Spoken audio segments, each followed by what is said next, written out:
Good afternoon.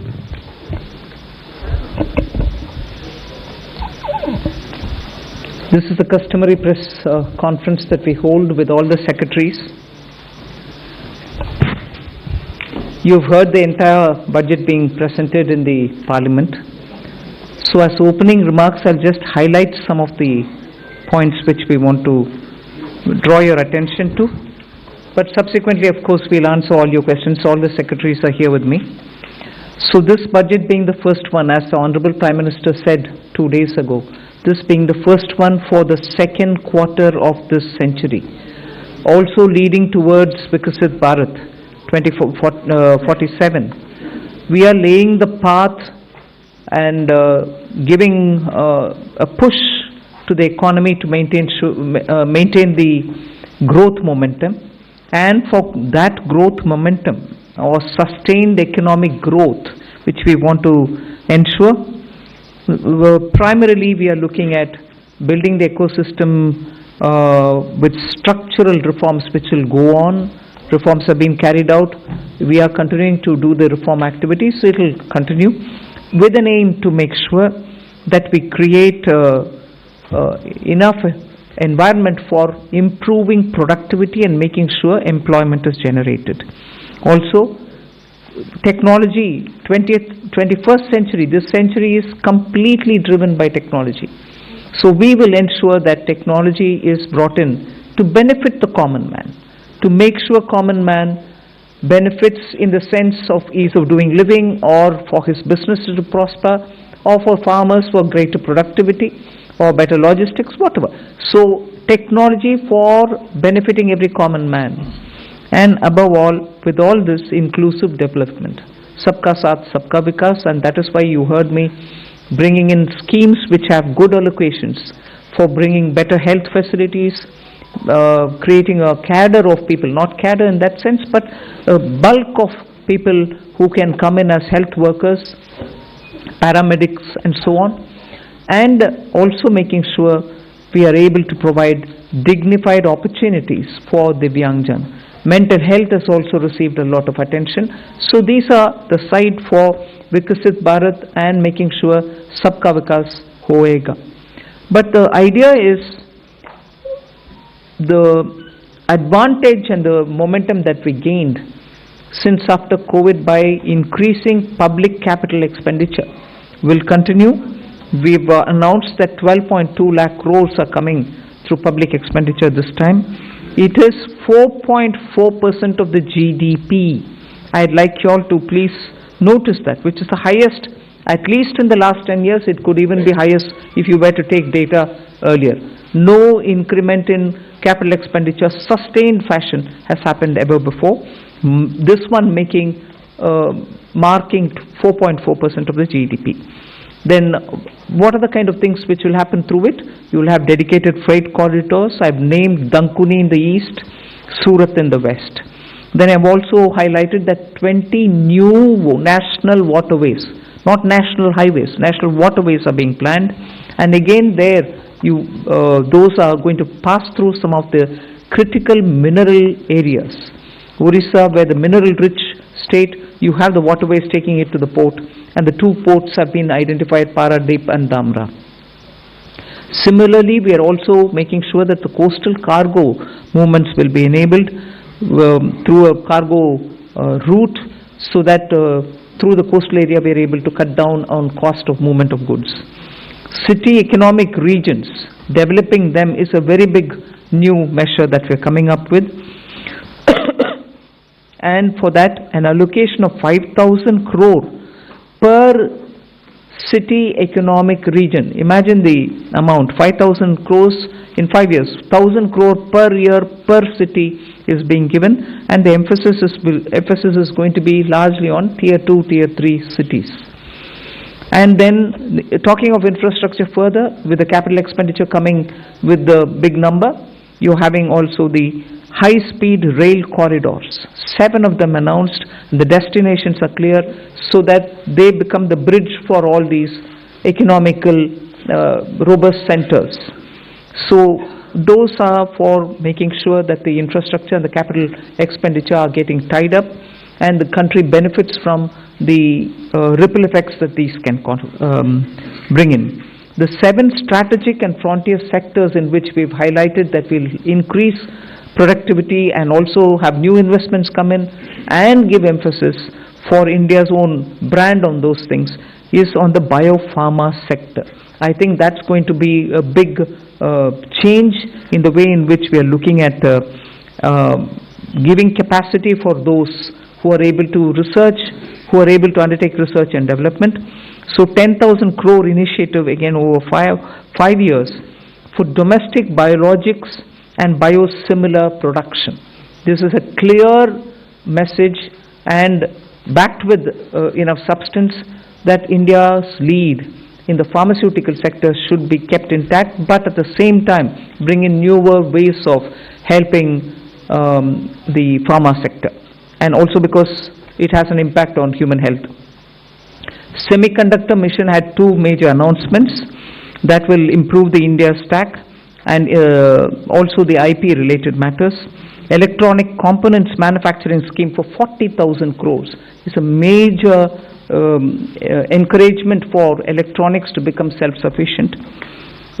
We have also announced establishing rare earth corridors so that India can face and be able to meet its own requirements with its materials.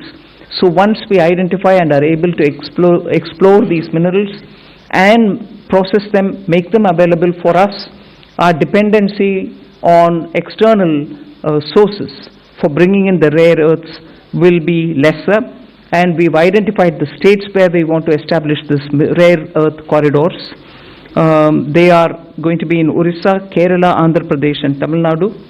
So these are very important developments, and they are going to have multiple decadal impact on the Indian economy. Our dependence on magnets and rare earths will be brought down. 3 dedicated chemical parks, again for reducing our import dependence. High-tech tool rooms for research, that will be set up in 2 locations. Very important thing is about the construction equipment being imported.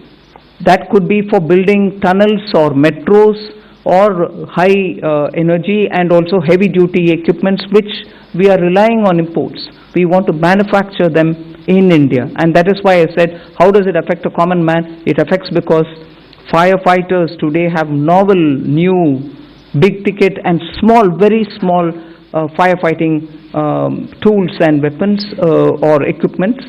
We don't have them in this country. That's why if there is a fire accident in some very congested area, our equipments are not able to reach those points, whereas there are equipments which today are produced abroad which can navigate those small corridors and go save people's lives, whether they or huge ones, all of which we want to make sure that we will have production in this country itself, whether they are tunnel boring or anything else.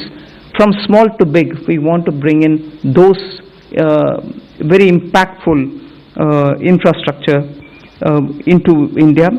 So we'll support domestic manufacturing. Then container manufacturing is another which we'll support. I think I've gone in detail talking about the textile support in various forms. One very important announcement was made, Mahatma Gandhi Gram Swaraj initiative, which will make sure khadi, handloom, handicrafts will all be brought in, and one district, one product will all be brought in this initiative, and we'll be able to support rural artisans, rural workers and handloom weavers in those areas. Legacy industrial corridors have got saturated. Manufacturing happening there is now very constricted because they are not able to bring in newer robotics and others. So we want to upgrade these legacy industrial clusters so that they become cost competitive and efficiency comes into these places. Even more important is the champion MSMEs, small and medium industries, entrepreneurs, MSMEs, who are going to be given all the supports, and 3-pronged approach is being taken up there. We are giving equity support, we are giving also liquidity support, above all professional support for them, so that MSMEs The equity support is supported by a 10,000 crore SME fund, growth fund. Above all, we are also topping up the Self-Reliant India Fund with 2,000 crores. So MSMEs should not feel any dearth of resources for equity. Similarly, they shouldn't feel any difficulty for liquidity in their hands, because the TREADS platform will now be treated almost as a backed up, security backed up instrument with which they'll be able to discount and get their monies. For professional support, we're working with the Chartered Accountant and Cost Accountant Institutes so that they can create corporate mitras who can help these MSMEs in filing their returns, doing their accounts, and so on. Above all, for youth and training, there's so much. You've heard the speech, so I won't want to take your time on it. High-powered education to employment enterprise, standing committees being formed so that they can recommend measures for service sector as a core driver of Vikasit Bharat.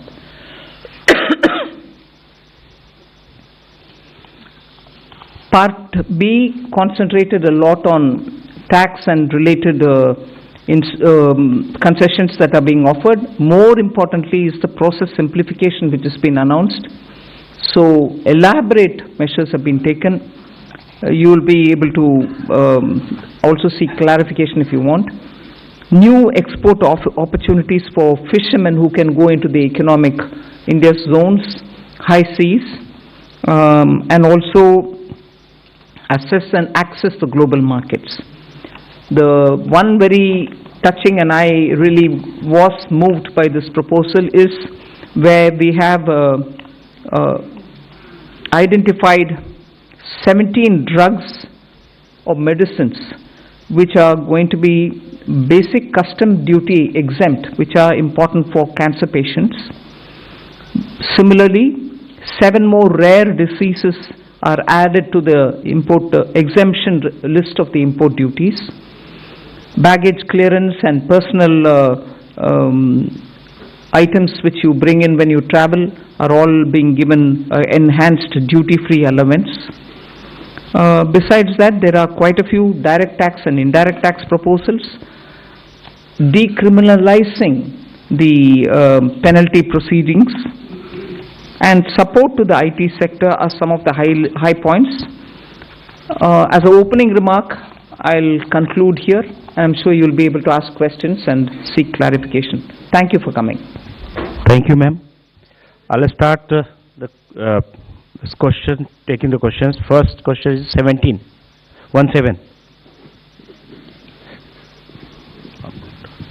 Good afternoon, ma'am. Shishir here from Hindu Business Line. Ma'am, my question is that under the miscellaneous capital receipt, the provision is 80,000 crore rupees, and last year the provision was 47,000 crore, which has been reduced to 37,000 crore rupees now. Does this mean that there will be more equity monetization this year, or there will be more focus on the asset monetization of CPSEs?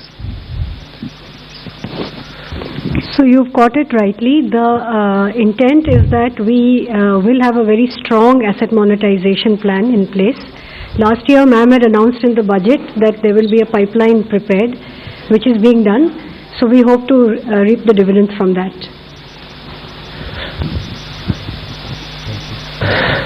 238. Ma'am, Timsi Jaipuria, this side from CNBC TV 18. I just wanted to know the rationale behind the hike in STT in futures and options.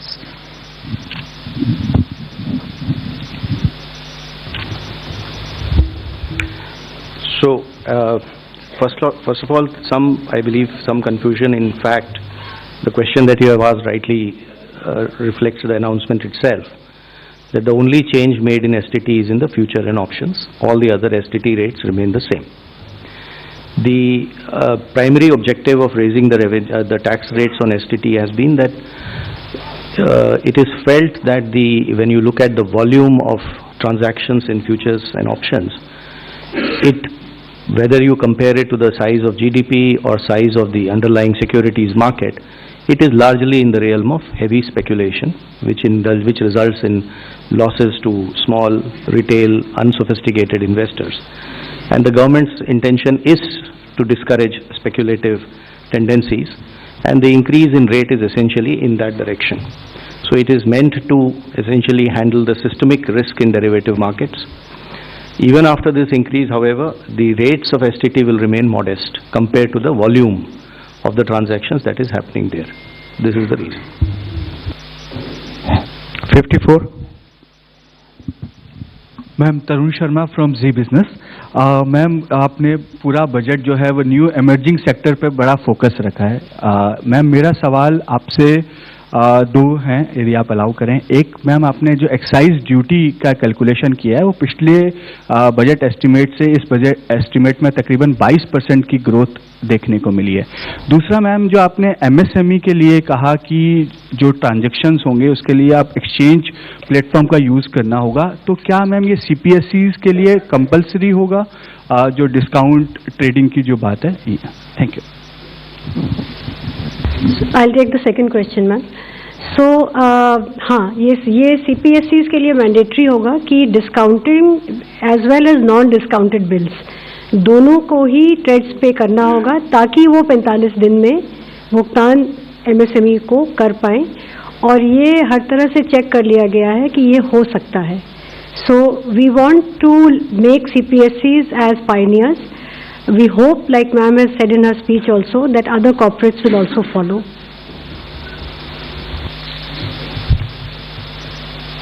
On excise.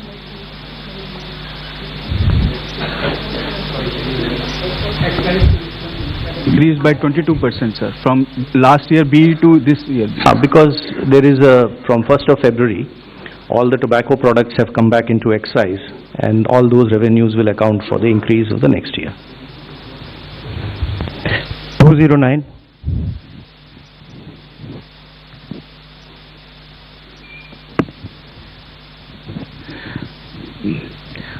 Ma'am, Prakash Predashi from ET now. The budget has announced restructuring of PFC and REC. What will this restructuring look like? And does this also mean that these NBFC will be merged going forward? What is the later part of your question? That these NBFCs are not going to merged going forward? Yeah, I've said we are rationalizing it. You will get to know as we go forward. We want to streamline it, and therefore we will be taking some steps. We'll let you know the moment we decide how to go about it. 234. Hello ma'am, Harsh Kumar from Business Standard.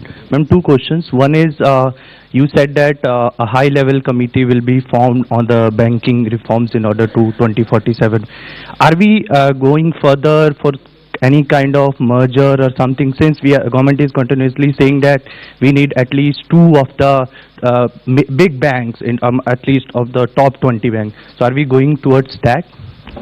No, first of all, when I say that it's going to be a high-level committee which is going to look into it, the terms of reference will be prepared, and we are looking at committee to go into the entire expanse of the banking sector so that they come up with recommendations which help us to plan for banking for 2047. We need, by the time we become a Vikasit Bharat, 2047 is our goal. We need to understand what are the other steps that we need to take in the banking area, and based on the recommendations, we'll go forward. But we have the Secretary, Department of Financial Services. We'll ask him to also give us, please. Ma'am, I think you have rightly responded. There are large number of aspects relating to the banking requirement. For example, the credit to the GDP, commercial credit to the GDP ratio low, and the expansion of the banking network, and what kind of procedure currently we have that is impeding both the deposits as well as credit. All those aspects will be looked at by an expert panel, a committee, and well, we will definitely have TOR, and then also consult the all the stakeholders, and the government will take a view on how to lay strong foundation for 2047 Viksit Bharat. Ma'am, one more question. 229. Left side, yes. Ma'am, Premanshu from Anandabazar Patrika. Ma'am, have you consciously avoided announcing any bonanza for the poll-bound states? And secondly, can you elaborate on this East Coast corridor, industrial corridor you announced? See, the industrial corridors are very critical for supply chains. We need a predictable mineral, rare earth and magnet related products to be made available for India's manufacturing. Whether it's lithium ion, whether it's automobile sector, whether it's the new age solar, you need these rare earths to be processed and be made available. We have enough raw materials. The coastal areas are rich in these minerals. And therefore, states also felt, I must credit that the interaction that I had with the finance ministers pre-budget, many states felt that there are rare earths which they can utilize. We then sat up in the budget group that we have, Revenue Secretary, Secretary DA, and thrashed out, talking with the states. What are the kind of things that we can do so that their capacities to extract these minerals, process them, make them something which the industry can benefit from. So India can be less dependent on imports of these materials. That is where, having spoken to states, we thought it's very important to recognize the corridor and give a policy for it so that industries can invest, private sector can come in, governments, state and center can come together on it. That is where these corridors were announced. And looking at the success of the defense corridor, I can confidently say these rare earth corridors will make that big a difference to the Indian economy. The first question, I think there's enough to cover all the election states. If I do, you will ask me, why have you done it only for the election states? Now I've done it for election and non-election states as well. You want me to spell out what has been done only for the election states? I'm quite happy to do it. 262, front. At the front, please. Here, front side. Front row. Good afternoon, ma'am. Sapna Das here from CNBC TV 18. Two quick questions. Just wanted to understand the gross borrowing at over 17 lakh odd crore. Does the government look at it as being on the higher side? Just asking that. And within that also, if you look at your net tax revenue stream, of course, B2RE it's higher, and a lot of concessions have been given away both on direct and indirect taxes. But the trend seems to be a bit flat, around 28 lakh odd crore. So if you could explain to us, how is this entire thing looking? And second, ma'am, in terms of the disinvestment aim, 80,000 crores, would this also include IDBI stake sale sometime in FY27, ma'am? Thank you very much. So you've covered a number of secretaries all at one go. So on the borrowings, no, we don't think it's on the higher side because the net market borrowings are in the range of 11.73, which is been plus around that number for the last couple of years. The larger number is because we have 5.5 lakh crores which have to be repaid this year.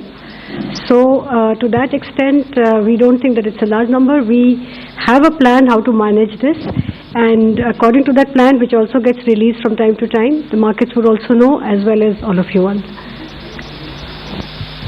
4. Okay. So, on the tax stream, because of some concessions that were given this year, there has been some course correction.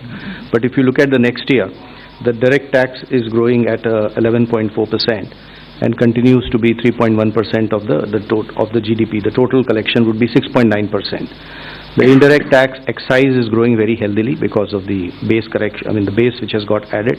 Customs too is showing a decent buoyancy. So on the tax revenue, I think we are looking up. And even GST, as you would have seen the collection figures today, after rate rationalization, the buoyancy which we had expected, and in this hall we had discussed about it, you can see that coming back on that tax. Hi ma'am, Meghna Mittal from Money Control. the fiscal deficit target that you have set for next year from 4.4 to 4.3 is being seen as very, very gradual. Is there a specific reason, or is it because of the global uncertainties as one of the major factors for being such a gradual fiscal consolidation path?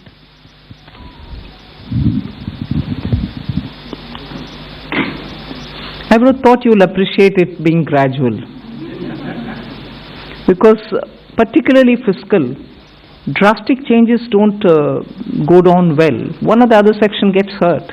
We will have to be gradual, but yet keep it well within that band which gives confidence, and to show that we care for fiscal prudent management.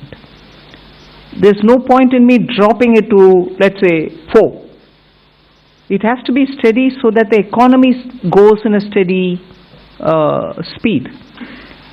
So it is a responsible number and realistic number. It's not as if I wanted it to be so gradual. It is a responsible number. We should achieve it and equally not bring in any kind of turbulence anywhere. Thank you. From the center flank, 190. Thank you, and congratulations on a very comprehensive budget. Before you start, I was going to look at PIB and say this side is being ignored. Yes. But good that we called you. Thank Come. you. I'm Aprajita Saxena from CNBC International in Singapore. I'm very curious because you started talking about tech, and I want to ask a question about the ISM 2.0. There are those on the outside who say that India sort of lags when it comes to AI innovation, especially innate innovative LLMs. Is the strategy of ISM 2.0 to sort of become part of the global value chain, or are you more positioning towards India creating its own native LLMs? Thank you. I think Ashwini Vaishnav, the minister, has been speaking extensively about this. There are several aspects of it. We want to be sure that in the semiconductor domain we have every expertise for all those 5 major chip or modeling or the infrastructure, design, every aspect of it. So he is talking about creating capacities within the country to be able to have that kind of a infrastructure well laid out within the country. And similarly, if you're looking at the way in which our startups are working, using AI, and very clearly we have also shown a path that it is not just the large language models, but also smaller ones, medium-sized ones, which can serve the requirement of your economy. So AI in India, particularly when you have a huge demographic dividend, will have to give us results to ensure that our people have work, and also the opportunities are going to be enticing enough for the youth. It cannot replace human efforts. So we are at the same time redefining for ourselves, if I may use that expression, on how to use AI, what is the capacity that we have to create, the kind of infrastructure that we have to lay in the ground for it. Equally, the products which come out of it will have to benefit our people, because our youth are revving to do more and new.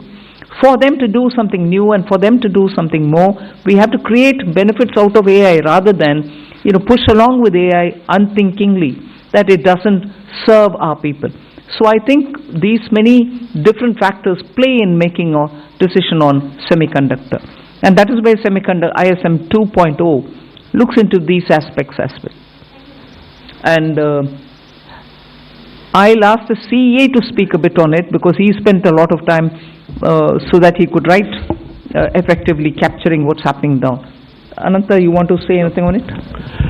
Actually, we have to see the semiconductor mission and the announcements related to the rare earth corridor, which ma'am talked about a few minutes ago. All of them as part of the framework that we presented a couple of days ago here on the strategic resilience part. So, in fact, many elements of this ma'am's budget speech focus both on equipping us to handle the AI-related technology as well as skilling the population in areas where they can be immune to some of the AI-related impacts as well. So it covers both dimensions, and therefore the semiconductor mission, the rare earth corridor, and also some of the Part B announcements ma'am made about the various electronics and manufacturing sectors were all part of the initiatives to make sure that we make ourselves strategically resilient in a very fraught global environment. 138 at the back side. Yeah. I'm Rishabh with NDTV Profit. Just wanted to ask on the buyback tax, the rationale behind it, because was it essential to do it now? Because in 2025 there were a lot of companies that came out with significant share buybacks. Also because, and also do you foresee some sort of a reduction in buybacks? And secondly, on pollution related schemes, the outlay has been very stagnant, but pollution as a problem remains. Is this not a policy priority for the government now? On the buyback, I'll have Revenue Secretary brief us. So first of all, on the buyback, I'd like to clarify, I hope that the point was clear enough in the speech also, that it is in fact a relief.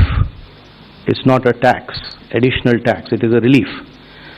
Buyback tax system was changed to make it as a dividend income, which is income at the applicable income tax rate at the hand of the shareholder. It has been corrected now, and we have put the tax to be in the hands of shareholder as a capital gains tax, which long term, for example, will be only 12.5%. So there is a correction and a relief which has been given to the shareholders. All that has been done is, the whole objective of doing that change at that time was misuse of a tax arbitrage by promoters. So the change made for promoter is that additional buyback tax on them, which again keeps things status quo for them.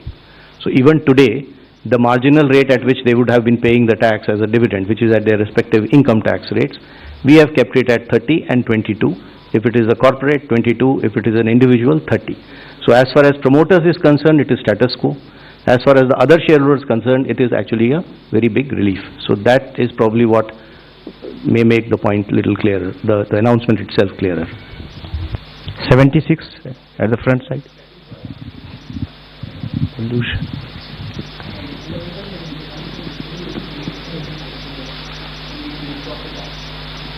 So pollution is a priority with government, and not everything has to appear at the budget speech is how I would put it, ma'am.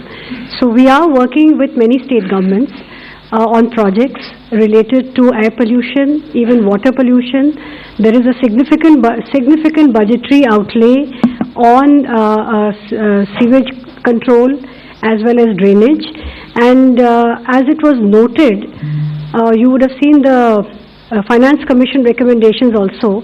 A large portion of the Finance Commission grants to the local bodies, urban and rural, is tied to water and sanitation, particularly I would say sanitation. So pollution of all kinds remains a top priority, and there are different ways in which we are trying to tackle it. Hello ma'am. Ma'am, I am Monica from Business Standard. Ma'am, I have two questions. Ma'am, I am here. Ma'am, I have two questions with regard to customs. Ma'am, in your budget speech, you said that honest taxpayers will be able to close their case and they can pay the additional amount in view of penalty. So I want to know whether this is a customs amnesty scheme, and if you can just provide the contours of this scheme. And also, ma'am, Economic Survey flagged the need for convergence between transfer pricing, which comes under income tax law, and customs valuation. But there was no mention in your budget speech. So is there any such proposal being considered by the government? Both on the direct tax and the indirect tax. This is not an amnesty scheme. This is essentially an offer given to the honest taxpayer who would otherwise, when he gets to know that he has to pay the duty, he will like to pay it. But because our laws require him to also pay a penalty on that, the negative connotation associated with being penalized, which he has to obviously disclose at some point of time, does create a situation for him or an incentive for him to rather dispute the duty, even though he may not want to do it. So the window that we are giving to the taxpayer is that you will, if you are willing to pay your tax or whatever is the duty, instead of penalty, the same amount you can pay in the form of an additional amount. So it will not be either a relief or an amnesty. At the same time, this amount that you pay will not be treated as a amount which you have paid as a penalty, and therefore that negative connotation will go away. You may have seen that there is another announcement of a similar nature on the income tax side, where when it comes to the cases of under-reporting today, there is a provision under which you have to pay tax, interest on tax, and a 50% penalty. If you are willing to accept the demand and not go on appeal, you need not pay the penalty of 50%. You can go ahead and pay your tax and interest, and the matter is closed. What we have done is expanded this window and included even misreporting cases, where penalty is otherwise 200%. But there again, we are telling him that you can settle it by paying the tax, the interest on tax, and this 200% get reduced by half. You pay 100% as an additional income tax. The idea here is that if you are an honest taxpayer, accept the fact that you have to pay the duty. We will not like to brand you by using the word like penalty. That is these two windows are essentially meant to take care of those situations, which is why reference to an honest taxpayer.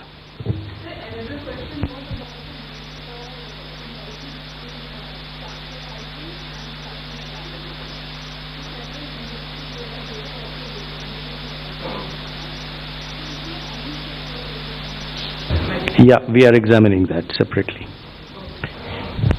194. Left side, yes, back.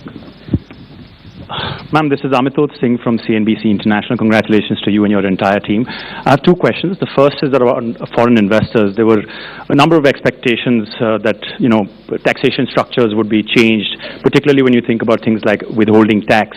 So what we want to understand is whether that was even discussed within the government.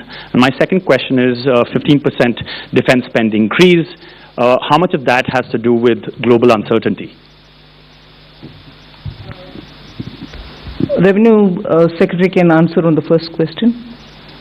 See, global uncertainty is something which definitely occupies all the officials' mind when we are preparing for the budget. But I won't attribute it to be the cause for any one step. Across the board, we kept that in mind. So it's not the cause for any one thing that we've done or one thing which we did not do. That's kept in our mind. Our macroeconomic fundamentals are strong. You heard the CEA speak that despite you having a macro sound economic foundation, you're still sort of facing a world which is uncertain. And therefore, when currency, Indian rupee versus the dollar becomes an issue, you have done everything within the country to make sure your fundamentals are fine. But uncertainty globally is affecting on many grounds, and we are seized of it for everything that we do, not for one particular thing, but ours. Yeah, I think today we need to look at what has been announced in the budget. So we would rather focus on that, because there would obviously be many of the issues which would be discussed and deliberated. But what has come out for you before in the budget is what is there, and we should probably focus on that. And if you saw that there are many announcements, especially which are addressing the needs for attracting investment in India, bringing more certainty, both for the residents who interact with their related parties as well as for the non-residents who otherwise do business here. There's a whole host of those announcements. You would appreciate that what, for example, has been done in IT services is a change which is completely, and it's a fully comprehensive change, which practically will take care of just about 30 companies need to now sign APAs. The rest, all 11,000 odd, will be covered under one or the other system of certainty of taxation, either through safe harbor rules or through the APA agreements. So this has been a major change. In specific sectors where we felt that the residents needed certainty, we have provided that, whether it is in the data center, whether it is in manufacturing, electronics, even for the expats, if they are going to stay here, the experts for a longer time. On the data center, I just thought I'll take this opportunity to clarify, because there was some speculation about what has been done. The thought process in this is that a global entity which is providing kind of cloud-based data services uses data centers all over the world to provide services to the customers. So it is very difficult to connect one-on-one as to which data center has resulted in what type of revenue. So the international entity of this nature would like to set up data services centers in India. which is a net economic plus for us because it adds to that scale and level of economic activities. It has strategic purpose too. So the arrangement we have done is, just because that entity will set up data service centers and will use this as one of the many to provide services globally, should not become a cause of uncertainty for it that its global income will get taxed here. So that is the certainty which we are giving to it. Quite naturally, the data service center which is located in India will be taxed depending on the way it is positioned, and that entity will be selling its services to customers in India through a reseller entity which again gets taxed. What we are excluding from taxation is this global entity which is essentially doing cloud-based services using data services centers across, and we do not want it to be deterred from enhancing its business footprint in India to provide such global services. I'll just come in to add to that point on foreign investors, to point out one or two points on the Part A side also which are important. One is that this was this ask from AIFs for a very long time, that most AIFs in our country are formed as trusts. Their request had been for a pretty long time to consider if the LLP Act can be modified and amended to align it with the functional requirements of AIFs. So that has been announced today, which is a very big move forward, as it will allow them to, the amendments are going to be of such a nature that by becoming LLPs, first of all, the liability will get limited. And then there are going to be amendments which will also allow for document filing rationalized for entry and exit of partners, and similar such things to make it easy for the AIF partners. So that's one of the announcements today. The other was the announcement on the PROIs and the relaxations given therein of how much they can invest in a company individually and together. So those limits have been significantly enhanced, and all of it has been rationalized in line with OCIs and NRIs. Other than that, the FEM NDI rules, we intend to review it for two things. One is, again, we are continuously in touch with investors. There are asks over there. So instead of doing it one by one, this shows the intent of the government to actually reach out and address the world which is interested in investing in India and make it easy for them to do so. 214. Ma'am, मैं आलोक प्रियदर्शी हूँ CNBC आवाज़ से। Ma'am, मेरा सवाल यही है कि जो सवाल STT से रिलेटेड है, सिक्योरिटी ट्रांजैक्शन टैक्स से। मैम, यहाँ पे मैम जो पॉलिसी है फ्यूचर एंड ऑप्शन को लेकर सरकार की क्या पॉलिसी है, थोड़ा सा स्पष्ट करें। और दूसरा कि जो STT बढ़ाया गया है, बहुत ही जैसे रेवेन्यू सर ने कहा कि बहुत मामूली बढ़ोतरी की गई है, तो क्या इससे जो सरकार की पॉलिसी एक रिटेल इन्वेस्टर्स को ऐसे जो बहुत हाई रिस्क की इंस्ट्रूमेंट है उनमें निवेश से एक तरह से कॉशन करने की पॉलिसी है, तो क्या इससे ये मकसद हासिल होता है क्या? I'll ask the Revenue Secretary to go into the details, but आपका विषय जो मकसद के ऊपर बात कर रहे हैं ना, मैं पिछले बजट के समय में भी इसका एक्सप्लेन भी की। We are touching only the futures and options. STT otherwise बाकी सब का ट्रांजैक्शन के ऊपर कोई नहीं किया, मगर जहां स्पेकुलेशन, हिंदी में सट्टा बोलते हैं, स्पेकुलेशन ज्यादा और समटाइम्स हाईली रिस्की, क्योंकि हमें मैसेज आता है लोगों से कि इधर बहुत लॉस भी फेस कर रहे हैं लोग जिनके हाथ में इतना एक्स्ट्रा पैसा भी नहीं है जिससे वो स्पेकुलेट कर सकते हैं। So this nominal increase is purely aimed at high speculation, only to deter them. मकसद बोल रहे हैं, हाँ, उनको थोड़ा डिस्करेज करने के लिए। हम इसके खिलाफ नहीं है, जरूर एक्टिविटी जो होता है उसका रेस्पेक्ट करते हैं, मगर इतने लॉस और इतने छोटे छोटे लोग का लॉस को सरकार देखकर कैसे आप चुप रह सकते हो? डिटर करो थोड़ा उसको पीछे हटने के लिए, बस उतना ही। So the tax is only one element of kind of supplementing or supporting that policy, which is what I explained before. In as far as the rest of what and how this market has to be regulated is probably for the market regulator to respond better on that aspect of it. 67 from the center. I'm Pallavi from CNN News 18. Little political question because the reactions are coming in from the opposition parties. Rahul Gandhi specifically says that the budget has failed to go in for a course correction and that it's not addressed the real concerns of the country. With due respects, I don't know what course correction he is referring to. Economy and its fundamentals are strong. Global uncertainty is facing many of our sectors, for whom we have brought in so many different schemes for those small and medium enterprises, for textiles, for leather, for shoe uppers, for people who are working in the rural areas, schemes for benefiting them, for even the farmer and value addition, for women entrepreneurs who are chote groups, self-help entrepreneurs, the she marts that we've come up with.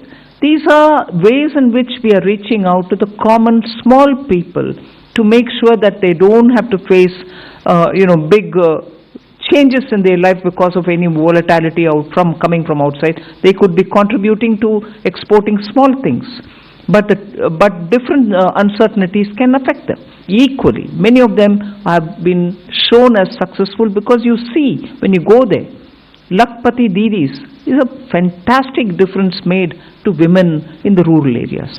Now we're bringing them together to sell their wares.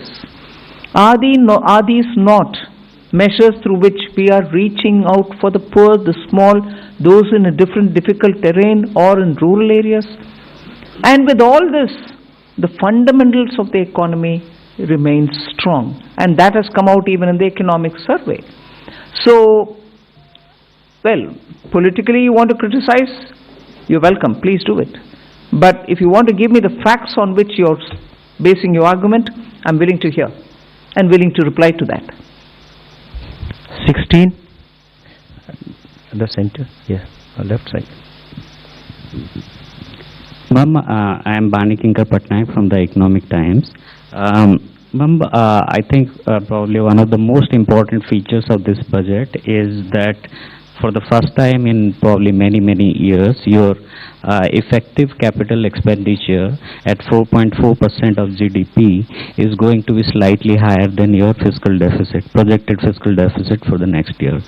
So it means, I mean, in other words, you will be using more than your entire borrowed resources.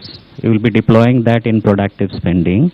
So I wanted to ask you that, whether it is going to be the new normal in the coming years. And ma'am, one clarification I needed. This VV Jiramji scheme, you have allocated more than 95,000 crore. At the same time, I see that, Narega has also got 30,000 crore. So is it going to be on top of that, or because Jiramji scheme is supposed to replace this Narega scheme? I'll ask the Expenditure Secretary to respond on that. Yeah, on the new scheme, the Jiramji, the budget provision has been provided exactly as what you would have seen when the bill was being presented and the act was there. So we have gone exactly whatever is required has been provided. Now on the old scheme also having some money, in fact it's a legacy of the inefficient way in which the scheme was, the MG Narega was being implemented by the state. So there is some carryover of liabilities, 30,000 crores. So that we have taken the responsibility of verifying and fulfilling it. So that's why we have kept that, but otherwise fresh implementation will be on the new provisions.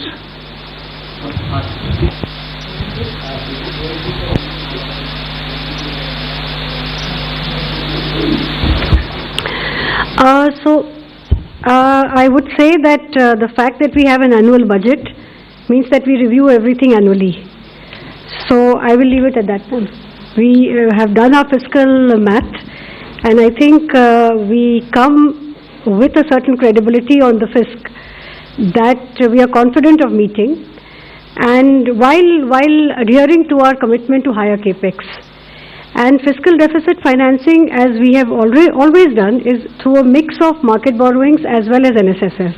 So that will continue. So there's not many major changes like that. Thank you. 37 at the back, yeah. Hi ma'am, this is Shrimi Chaudhary from NDTV Profit.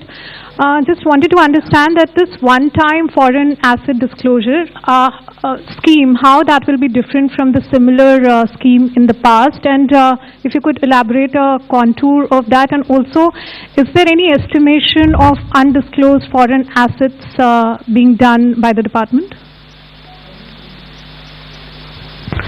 So this scheme is meant, first of all, for small taxpayers. There is a ceiling of the amount that can be disclosed.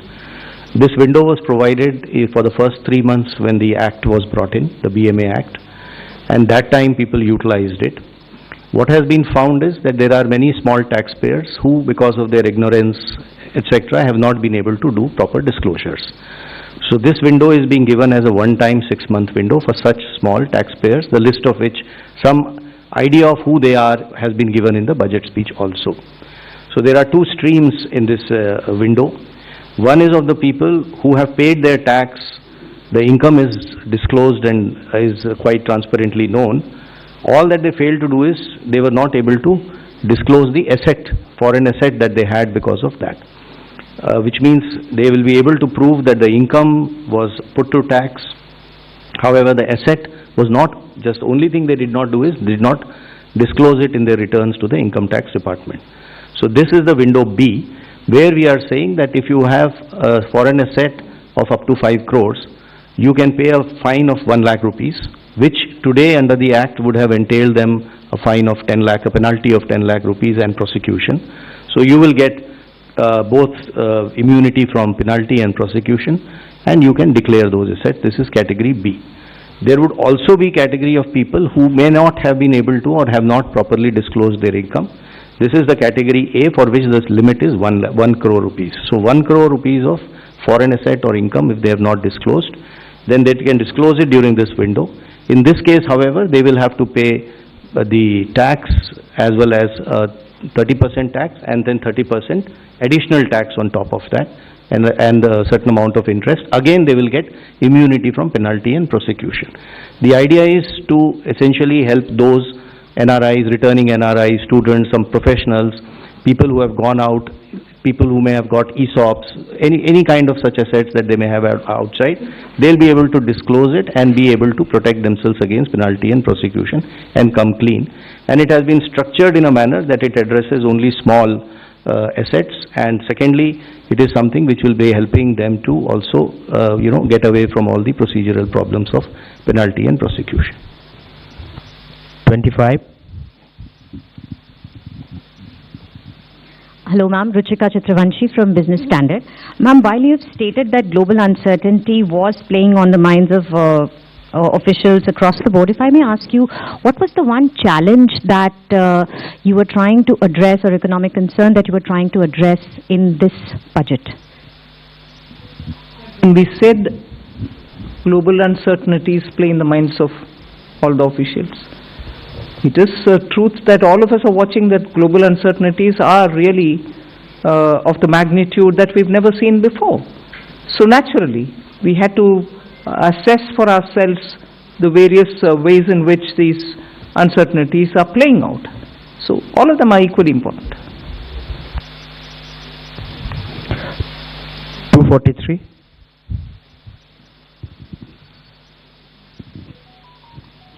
Good afternoon, ma'am. Kriti Ambe from Informist Media.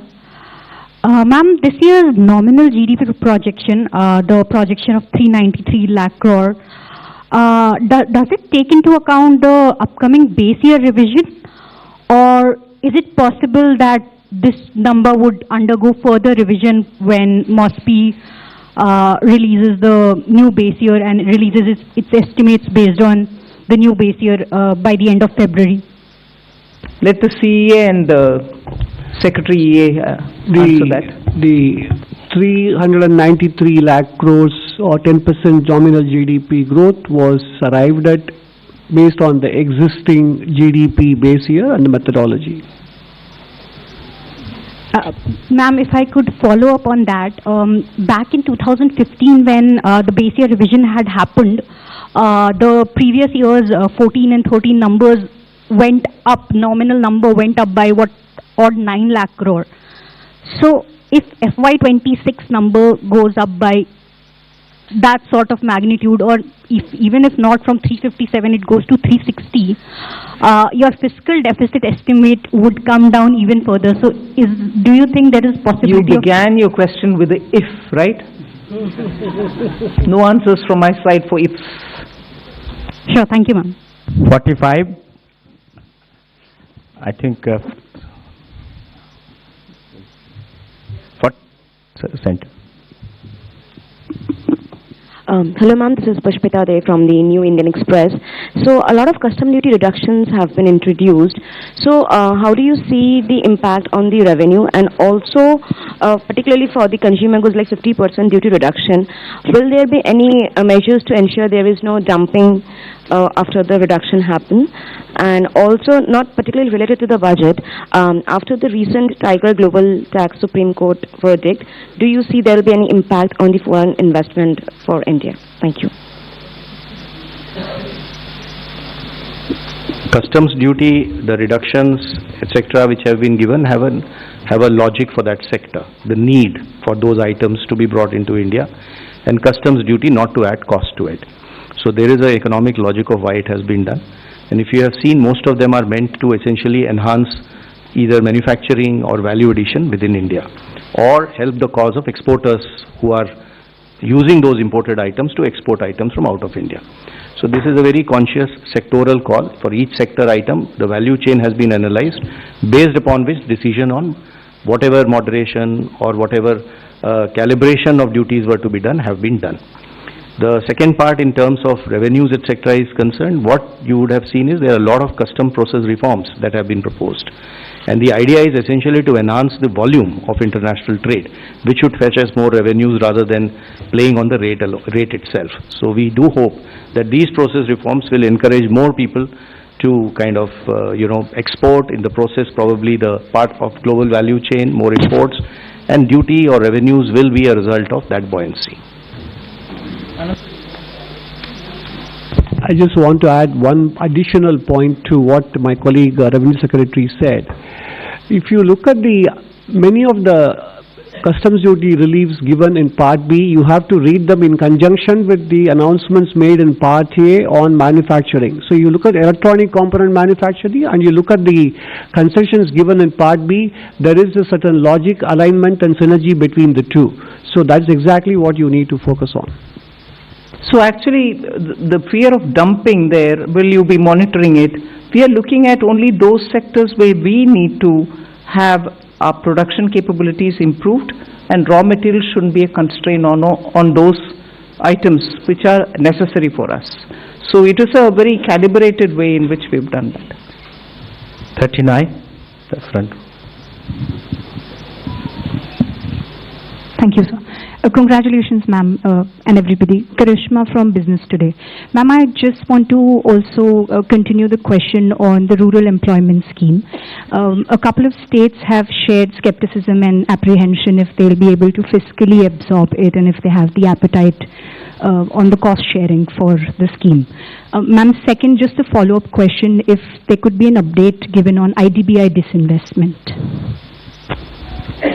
I think the Agriculture Minister has spent a lot of time interacting with states to tell them what actually is Vikasit Bharat Gram, G Ramji program is about. It is not about money. We have continuously given. That's why you heard Expenditure Secretary say, Manrega, balance which has to be carried forward, had to be provisioned for, we had to pay them back. Although inefficiently spent, we have to still give them, though we made the provision. And Vikasit Bharat Ji Ramji, as was at the time of the act getting passed, whatever was predicted was going to be provided, we provided for that. So I think there need not be any doubts in the minds of what is going to happen about rural employment guarantee scheme. In a way, the new scheme actually understands how efficiently it can function in the ground. Inefficiencies have been removed from it, and the money allocation proves that we have put the money where we spoke about. So that's fine. All disinvestments which have been approved by the cabinet earlier. That list will continue to be before us, and we will carry forward every such. And on specific, if you want to know, we have our DPAM secretary. Please do tell.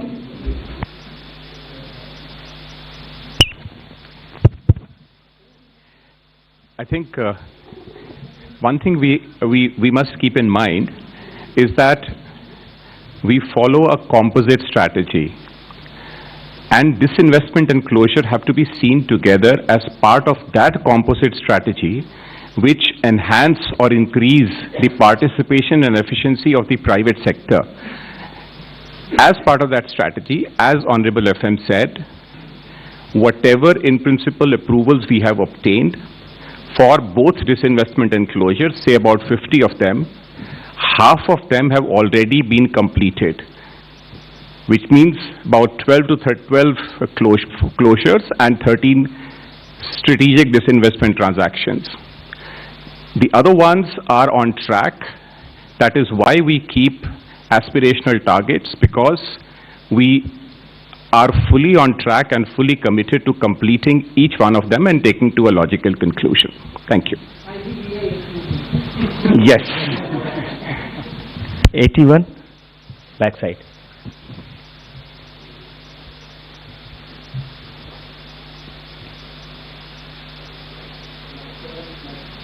हाँ.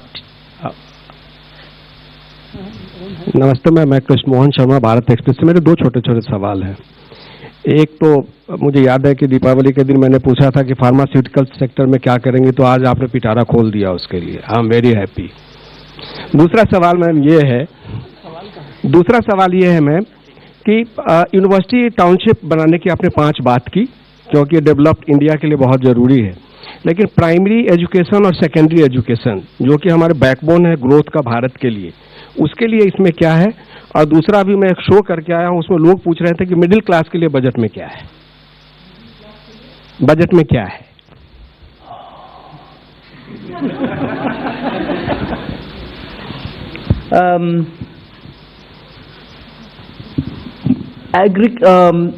Higher education के लिए जब हम 5 university hubs बनाने जा रहे हैं, it is very important to recognize that आज प्राइवेट सेक्टर में यूनिवर्सिटीज बहुत आ रहे हैं। स्टेट्स का मन लग रहा है कि और हायर एजुकेशन सेंटर्स ज़रूर है, होना चाहिए। इन सब को सुनने के बाद हम हायर एजुकेशन में और ऑप्शंस ले आ रहे हैं, जिससे हर तरह का कोर्स उस हब्स में बने। और students don't need to go out in case उनको वीज़ा नहीं मिला और बोरोइंग करके जाना है। उस क्वालिटी का एजुकेशन भारत में ही हो, इसीलिए जितने भी स्टेट्स वो क्या बोलते हैं, चैलेंज मोड में आकर के बोलेंगे कि हम जमीन देने के लिए तैयार है। मल्टी स्पेशलिटी हॉस्पिटल जैसे बनाते हैं, ऐसे universities with different types of courses can all come and set up, and this will also mean partnering with universities abroad. So higher education में जो flexibility के साथ function करना है, और हमारे students जो बाहर जा रहे हैं उनको उसी क्वालिटी के एजुकेशन इधर देने का, ये नहीं कह रही हूँ मैं कि हमारे यूनिवर्सिटीज में क्वालिटी नहीं है, मगर एस्पिरेशनल लोग को कुछ और सर्टिफिकेट जब चाहते हैं, वो सर्टिफिकेट क्यों ना भारत में ही ना मिलना, why don't we provide for it? And इसीलिए वो स्कीम ले आए. So it does not immediately mean that we are not going to be spending on primary and secondary. Primary and secondary में इतनी सारे स्टेट्स के साथ कोलैबोरेट करते हुए पीएम श्री स्कूल हो, नवोदय विद्यालय हो, प्राइमरी से लेकर हायर सेकेंडरी तक बहुत सारे कदम पिछले 5 साल में उठाया गया। न्यू एजुकेशन पॉलिसी आने के बाद उन सबको अभी भी सपोर्ट मिलेगा सेंटर से, हम कम नहीं कर रहे हैं बजट को। 22, the front.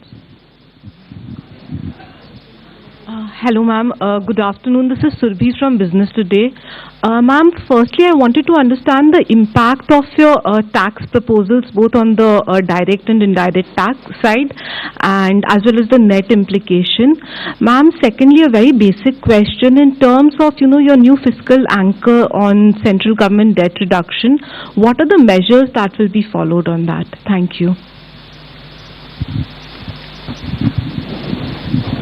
So on the new fiscal anchor, we, like it has been announced, the glide path will be continued, and fiscal deficit, in other words, shall be the operational target to attain the debt to GDP. So it's not that we are going away from the fiscal deficit, it's not going to be the monitorable target, the target will be the debt to GDP that we are going to be monitoring, but both do work in tandem, and that is understandable. That's the way we are anchoring this.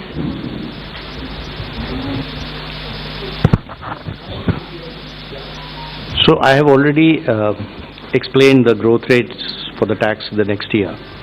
So if you look at the buoyancy, for example, for tax, we are taking the buoyancy would be around 1.14. So which shows that we expect that with all these reforms, the tax growth should become and would be growing at a rate faster than that of the economy itself. So we do expect the tax income, the tax revenues to be sufficiently buoyant in the coming year. 46, this side, left. Ma'am, this is Priyansh from Money Control. I have two questions. One is on the GST. So the GST numbers that the target for FY27 is 2.5% lower than this year's target. So although there has been, this is due to the reduction in rates, but when can we expect the growth to be in the positive territory? And second question on the nominal GDP number, have you taken under consideration the conclusion of the trade deal with US on the nominal GDP? And if it is concluded, can it be higher?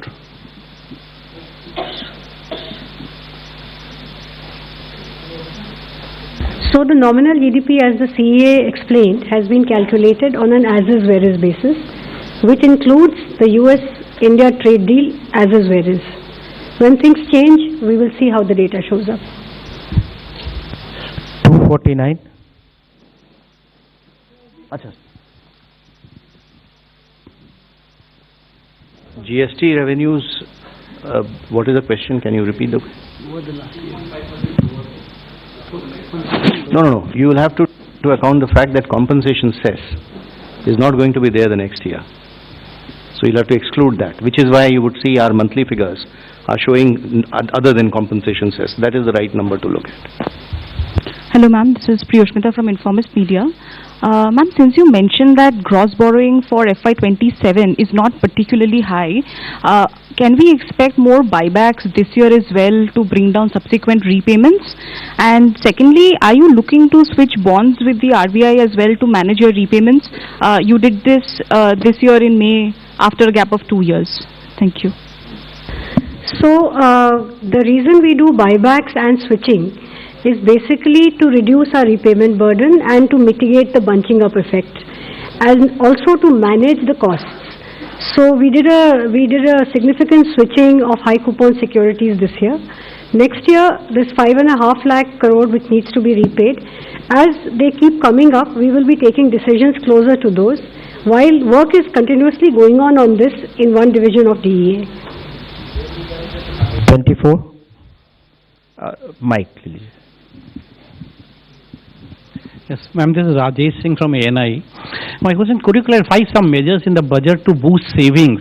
Because there was some demand by bankers for FDs to be linked with like equity benefit, or NPS scheme was demanding some kind of tax benefit. Because we need greater savings for greater growth. We need greater savings for greater role, all right, and the banks know how to do it. 9. Please, Hi, this is Adrija from Money Control. I had two questions. One was on the fact that the economic survey had also raised some concerns about states' fiscal health and their borrowing, putting pressure on the sovereign borrowing rates also. I just wanted to understand, has the centre thought about how do we want to tackle this with the states, because we are targeting a debt to GDP ratio, but we know overall debt to GDP ratio is the anchor that most global agencies look at, and ideally needs to be looked at. Second, my question was on the SEMA rule changes. I just wanted to understand with the interaction with the investors or, the stakeholders, globally, what are the kind of demands or what are the kind of requests that are coming in, especially amid the status when it comes to foreign investor outflows. So what are we looking at, if you've thought about anything yet? Talking with states about their borrowing can only be done as a nudge conversation. Beyond that, the center cannot do. Equally, if you look at it, the center is also under Article 293(3), duty bound to make sure that the borrowings of the states are also monitored in a way. We can't curb them, but beyond their FRBM, we can sit with them and have a conversation. But that's about where it is, and I think largely states understand their duty under the FRBM Act.